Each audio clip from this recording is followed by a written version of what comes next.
What's going on, everyone? Nick or Catalyst here. Thank you so much for tuning in as always. I know this was a video I was supposed to make yesterday, but college, things get in the way, life, and other excuses as to why that video wasn't uploaded, but here it is now. I was going to post this, but then I realized that I left some things out, and there were some things that I wanted to say in that video, or that iteration of the video, that I didn't get to say, so I re-recorded it, got some better gameplay, because I originally just threw a bunch of nothing over it.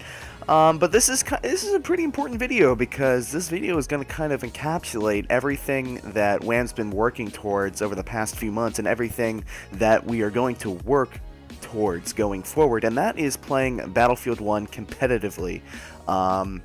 Around the beginning parts of December, we decided to join a very well-known competitive Frontlines league, or not even just regular competitive Frontlines league. They do a bunch of conquest as well, 5v5 DOMs. We joined Tier 1 Gaming, and we are very happy with that decision. We love all the teams that are in the organization right now. All very, very nice, very respectful. So we are very happy with our decision there. But the huge 100 Days Offensive 16v16 Frontlines tournament has just begun. And since the tournament is going to take up a better portion of what we're going to be doing here on the channel with the next coming months, I thought it was a good opportunity to explain the tournament, explain what's competitive about it, explain the game mode a little bit more, and the way that the tournament is going to be operated. So, Tier 1, or at least the 100 Days Offensive tournament, is 16v16 Frontlines, and there are about 40 teams between United States, Canada, Europe, Africa, and Oceania, which is Australia and the Aborigines.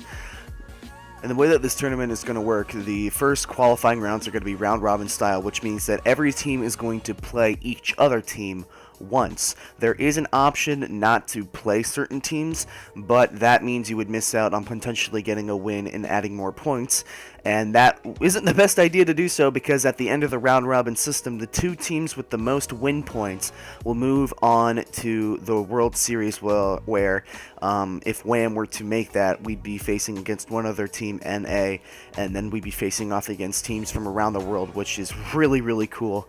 So it would be super cool to face teams that aren't from North America, but the road there won't be easy. There are a lot of great teams in the North American bracket. Eternal Nemesis, Six Star Generals, our friends Vicious Shooters. So it'll be a tough road there. So you'll see a lot of competitive streams moving forward, and unlike the streams prior, these ones count. These count for official wins towards the tournament. These are for all the marbles, so it'd be really awesome if you all could come out to those streams if you can make it, and support Wham and support us during the games. We really appreciate all that support. And I don't think that Battlefield is a boring medium competitively either. I think it's widely entertaining. And I know that Battlefield doesn't really have an official competitive scene, and that gives off the impression that, well, Battlefield is boring to watch competitively, and I think that's completely further from the truth. I think even though it's not as fast-paced or completely engaging as Call of Duty, I think it's got multiple layers to it.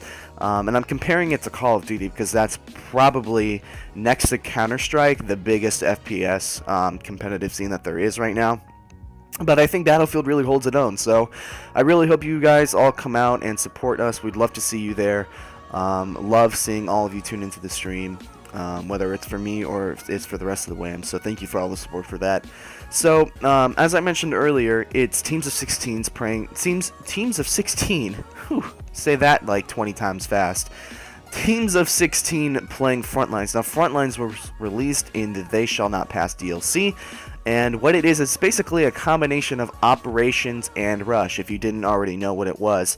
So essentially, there are about 3 to 4 points on the map in which teams spawn on opposite sides and then rush towards the center and fight control of the center map. Whoever gains control of the center map moves on to their enemy's next objective, and they keep capturing that objective until they reach a point in where they go after the enemy's MCOMs, and if you destroy those MCOMs, you win the game. If no MCOMs are destroyed, it basically becomes a point system based on flag captures and what side the map ends on. So it's a very, very competitive game mode, and it leads to some very back and forth matches, which I think is very good, because you're never out of the fight and you can go and switch momentum instantly. So it's a lot of fun to play. Each match is a best of 3 series, so that means that 3 maps will be played at the most, but it is possible for a team to completely sweep the other and win the first 2 matches.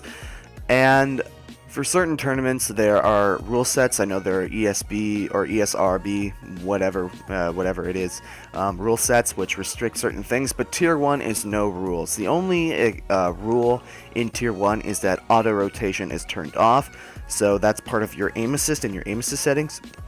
Auto rotation is basically your ability to snap to targets one after another while using aim assist, so that is turned off. So to the average player, it would become a lot more difficult to aim, but a lot of us has been playing without these settings for a long time, so it doesn't affect us personally. But if you do get overwhelmed, it does make it very hard to aim, so it really helps practice your gun skill. So auto rotation is off. Other than that, there are no rules. DLC weapons are allowed. Automaticos and shotguns are allowed. Gas is allowed. Fire is allowed. All of that's allowed. Tanks are allowed on the maps that there are tanks. So it's really, I think, the truest Battlefield experience that you can get, besides doing grand matches of 32 versus 32 Conquest. But fuck me if you're going to be able to find 32 people that can play on the same team without having like 500 people in your platoon. That's really besides the point. So we've been practicing a while for this tournament, as you can see of all the streams and that we have done over the past few weeks. And as for how I think we're going to do in the tournament, I think we're going to perform pretty well. There's a lot of teams that we haven't faced yet, so we might get a few surprises. But if I had to look at the bracket right now, there's 15 teams total in the NA bracket. I'd have to say that Vicious Shooters, EN, TSL, and 6-Star Generals are our biggest competition right now. 6-Star is the reigning champion, so they're always going to be a tough matchup for us. But excited to face Vicious Shooters.